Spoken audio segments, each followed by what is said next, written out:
Wati Saadah akan menjelaskan tentang satu, pengertian interaksi manusia, dan yang kedua, bentuk interaksi manusia terhadap lingkungan alam. Pengertian interaksi manusia. Interaksi manusia merupakan hubungan timbal balik antara manusia dengan lingkungan di sekitarnya, atau juga dikatakan hubungan antara individu dengan individu, individu dengan kelompok, kelompok dengan kelompok. Mengapa manusia memerlukan interaksi? Karena manusia merupakan makhluk sosial, yang artinya manusia selalu membutuhkan orang lain dalam memenuhi kebutuhan hidupnya atau segala aktivitasnya. Lingkungan sangat erat kaitannya dengan kehidupan manusia, karena lingkungan merupakan tempat manusia beraktivitas. Kemudian di dalam interaksi manusia terdapat juga berbagai macam permasalahan atau yang disebut dengan dinamika interaksi. Dinamika interaksi ini mendorong terjadinya perubahan ke arah yang lebih maju atau bahkan sebaliknya. Interaksi supaya tertib, dibuatlah norma-norma yang berlaku baik secara tertulis maupun tidak tertulis atau disebut dengan adat istiadat. Dalam pergaulan, masing-masing individu akan saling mendewasakan diri. Maka dapat dipastikan bahwa lingkungan sangat berpengaruh bagi manusia. Sikap dan perilaku manusia menentukan kondisi baik buruknya sebuah lingkungan. Bagaimana manusia memperlakukan lingkungan, maka dampaknya akan berpengaruh bagi kualitas kebutuhan hidup manusia. Selanjutnya, saya akan menjelaskan tentang bentuk interaksi manusia terhadap lingkungan alam. Lingkungan alam merupakan lingkungan yang terbentuk secara alamiah. Lingkungan alam merupakan salah satu unsur yang sangat penting bagi kehidupan manusia karena merupakan tempat bernaung dan memenuhi kebutuhan hidup manusia, mulai dari sandang, pangan, dan papan. Di dalam lingkungan alam terbagi menjadi dua, yaitu ada lingkungan abiotik dan ada juga lingkungan biotik. Lingkungan abiotik merupakan lingkungan yang terdiri dari komponen lingkungan biotik merupakan lingkungan yang terdiri dari komponen makhluk hidup seperti manusia, hewan, dan tumbuhan. Selanjutnya, lingkungan abiotik merupakan lingkungan yang terdiri dari komponen makhluk yang tidak hidup atau benda mati seperti tanah, udara, cahaya, dan suhu. Lingkungan biotik dan abiotik saling mempengaruhi satu sama lain. Contoh, lingkungan abiotik mempengaruhi lingkungan biotik yaitu suhu, udara, dan tanah akan berpengaruh bagi tanaman di suatu daerah.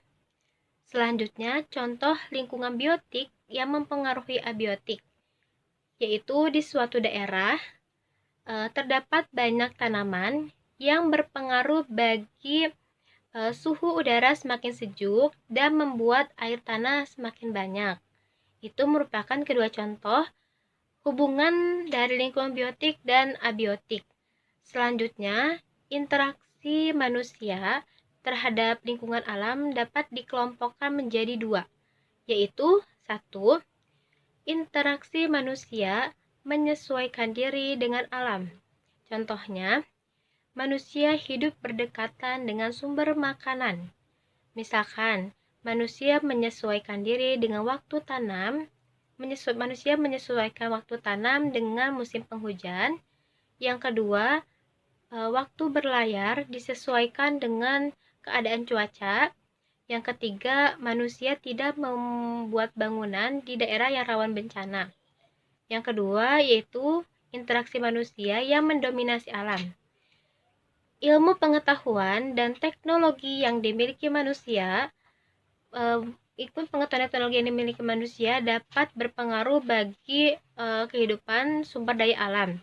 Bahkan, manusia berupaya memodifikasi cuaca dengan teknologi hujan buatan. Kemudian interaksi manusia dengan lingkungan alam ada yang bersifat positif dan ada juga yang bersifat negatif. Contoh interaksi positif interaksi manusia dengan lingkungan alam yaitu 1. Mendaur ulang sampah. Mendaur ulang sampah merupakan salah satu bentuk interaksi positif manusia terhadap alam. Ini karena dapat mengurangi pencemaran udara. Yang kedua, mengolah limbah. Manusia hendaknya memperlakukan khusus limbah supaya sebelum limbah dibuang, diolah terlebih dahulu agar tidak mencemari lingkungan. Yang ketiga, melakukan reboisasi. Reboisasi bisa dilakukan di lahan yang gundul, tandus supaya hutan Indonesia tetap terjaga. Yang keempat, pencegahan erosi pantai. Ini dapat dilakukan dengan menanam tanaman bakau, reklamasi pantai, atau membuat bangunan pemecah gelombang. Yang kelima yaitu menebang sistem tebang pilih. Merupakan aktivitas menebang pohon yang sudah tua di hutan supaya hutan Indonesia tetap terjaga, dan ini merupakan salah satu bentuk interaksi positif manusia terhadap lingkungan alam. Selanjutnya ada interaksi negatif manusia terhadap lingkungan alam, yaitu 1. Bencana tanah longsor. Ini diakibatkan oleh ulah manusia yang menebang pohon secara sembarangan. Yang kedua ada kebakaran hutan. Ini pun juga dilakukan oleh ulah manusia. Hal ini dan kerugian serta kerusakan besar bagi manusia serta makhluk hidup yang di sekitarnya. Selanjutnya akan dijelaskan oleh rekan saya. Nama saya Regina Nur Adelia. Di sini saya akan menjelaskan tentang interaksi manusia dengan lingkungan sosial. Interaksi sosial adalah hubungan timbal balik antara individu dengan individu lainnya maupun kelompok, atau kelompok dengan kelompok. Interaksi sosial terwujud dalam aksi dan reaksi. Adapun ciri-ciri interaksi sosial, yang pertama, ada pelaku dengan jumlah lebih dari satu orang. Proses interaksi sosial tidak dapat terjadi ketika hanya terdapat satu orang. Proses interaksi sosial baru akan terjalin ketika terjadi individu yang berinteraksi dengan individu lainnya. Yang kedua, ada komunikasi antara pelaku dengan menggunakan simbol-simbol. Proses interaksi sosial melibatkan komunikasi yang dijalin oleh individu kelompok, tidak hanya secara lisan, akan tetapi komunikasi dapat dilakukan dengan menggunakan simbol-simbol tertentu melalui gestur tubuh atau isyarat. Ada yang ketiga, ada dimensi waktu. Dimensi waktu terbagi menjadi 3, ada masa lampau, masa kini, dan masa yang akan datang. Yang keempat, ada tujuan-tujuan tertentu. Para pelaku memiliki tujuan dalam menjalin interaksi sosial. Misalnya, di pasar terjadi interaksi antara penjual dengan pembeli. Pembeli memiliki tujuan untuk mendapatkan suatu barang yang ia butuhkan dalam berinteraksi dengan penjual, sementara penjual memiliki tujuan untuk menawarkan barang hingga terjual kepada pembeli dalam berinteraksi. Selanjutnya ada syarat terjadinya interaksi sosial. Interaksi sosial terjadi ketika memenuhi 2 syarat, yaitu adanya kontak sosial dan komunikasi. Yang pertama ada kontak sosial.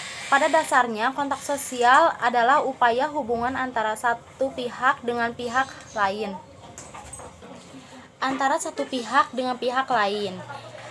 Kontak sosial terbagi menjadi 2. Yang pertama kontak sosial primer, dan yang kedua ada kontak sosial sekunder.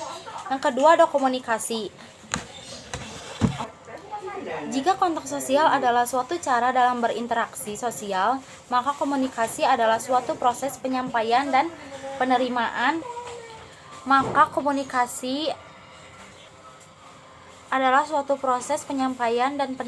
pesan dari suatu pihak kepada pihak lain agar terjadi upaya saling mengaruhi antara keduanya. Komunikasi terbagi menjadi 2. Yang pertama ada komunikasi verbal dan komunikasi nonverbal. Kontak sosial juga dapat berlangsung dalam 3 kegiatan atau bentuk. Yang pertama, antara orang per orang. Yang kedua, antara per orang dengan kelompok. Dan yang ketiga, antara kelompok dengan kelompok. Bentuk-bentuk interaksi sosial terbagi menjadi dua, asosiatif interaksi bersifat positif dan interaksi sosial disosiatif bersifat negatif. Asosiatif interaksi bersifat positif terbagi menjadi empat. Yang pertama ada kerjasama, akomodasi, akulturasi, dan asimilasi. Interaksi sosial disosiatif bersifat negatif terbagi menjadi tiga. Yang pertama ada kompetisi, kontravensi, dan konflik sosial. Selanjutnya ada interaksi manusia dengan lingkungan budaya. Manusia tidak bisa hidup sendiri untuk memenuhi seluruh kebutuhan hidupnya. Manusia mempunyai kecenderungan untuk hidup berkelompok dan bermasyarakat. Dalam kehidupan bermasyarakat, kita harus dapat beradaptasi dengan lingkungan, termasuk dalam hal perilaku, aturan, nilai, norma, kepercayaan, dan adat istiadat yang berlaku di lingkungan tersebut. Perilaku, aturan, nilai, norma, kepercayaan, dan adat istiadat merupakan bagian dari kebudayaan. Kebudayaan merupakan salah satu unsur penting yang dimiliki oleh suatu masyarakat. Selanjutnya ada interaksi manusia dengan lingkungan ekonomi. Lingkungan ekonomi adalah faktor ekonomi yang mempengaruhi jalannya usaha atau kegiatan ekonomi. Faktor pendukung kegiatan ekonomi adalah kebijakan ekonomi pemerintah, pendapatan masyarakat, sumber daya ekonomi yang tersedia, dan sebagainya. Manusia dalam kehidupan sehari-hari melakukan interaksi dengan lingkungan ekonominya. Mereka melakukan aktivitas ekonomi dengan memanfaatkan sumber daya ekonomi yang tersedia. Selanjutnya akan dijelaskan oleh rekan saya, Winda Aulia. Bismillahirrahmanirrahim. Assalamualaikum warahmatullahi wabarakatuh. Saya Winda Aulia akan menjelaskan tentang pengaruh bentuk-bentuk interaksi manusia terhadap pembangunan sosial, budaya, dan ekonomi. Yang pertama, saya akan menjelaskan tentang pengaruh interaksi manusia terhadap pembangunan sosial. Pembangunan sosial yaitu untuk meningkatkan kesejahteraan sosial, di mana kebutuhan masyarakat secara sosial, ekonomi, dan spiritual dapat terpenuhi. Dalam melaksanakan aktivitas kehidupan untuk meningkatkan kesejahteraan sosial, kita akan berhadapan dengan keanekaragaman yang tinggi. Contohnya seperti di pasar. Untuk meningkatkan interaksi sosial, masyarakat melakukan jual beli di pasar. Yang kedua ada gotong royong. Gotong royong juga dapat meningkatkan interaksi yang tinggi, karena dengan gotong royong kita dapat mencapai tujuan bersama. Dan yang terakhir, kerja kelompok atau belajar kelompok agar dapat bekerja sama dan mempererat hubungan. Baik, selanjutnya yang kedua yaitu pengaruh interaksi manusia terhadap pembangunan budaya. Dengan adanya interaksi sosial pada lembaga budaya akan membentengi budaya yang dimiliki oleh Indonesia untuk tidak dimiliki oleh negara lain. Krisis menghargai dan mencintai budaya sendiri bisa diperbaiki dengan lembaga budaya yang terus menggenjot atau mengayuh pemahaman budaya kepada masyarakat. Lembaga budaya adalah lembaga publik dalam suatu negara yang berperan sebagai pengembangan budaya. Contohnya adalah lembaga-lembaga kebudayaan seperti LSM atau lembaga swadaya masyarakat. Ada juga ormas, organisasi masyarakat, atau juga paguyuban. adalah elemen yang dapat berperan dalam pelestarian budaya. Peningkatan kesadaran budaya juga dapat dilakukan melalui pembentukan komunitas sadar budaya. Contohnya yaitu komunitas sadar budaya. Contoh komunitas sadar budaya banyak.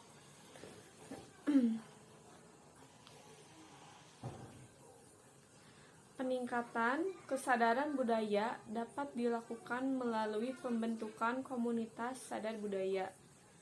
Contoh komunitas sadar budaya yaitu Pesona Jawa.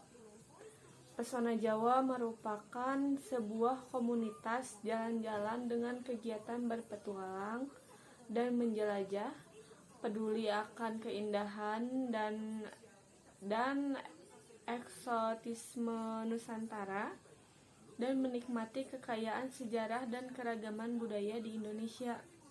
Komunitas itu juga bisa untuk menjadi wadah bagi generasi muda dalam meningkatkan kebudayaan yang dimiliki oleh Indonesia. Interaksi sosial antara masyarakat dengan pembangunan sosial budaya sangat berpengaruh karena semakin beragamnya masyarakat yang beragam, maka semakin banyak juga keanekaragaman sosial dan budaya. Selanjutnya yang terakhir yaitu pengaruh interaksi manusia terhadap pembangunan ekonomi. Interaksi manusia dengan pembangunan lingkungan ekonomi merupakan suatu usaha atau hubungan yang dilakukan manusia untuk memenuhi kebutuhan pokoknya seperti sandang, pakaian, dan pakan untuk biaya hidupnya di bidang ekonomi. Contohnya seperti aktivitas jual beli barang yang berlangsung di pasar, di supermarket, ada penjual dan ada juga pembelinya.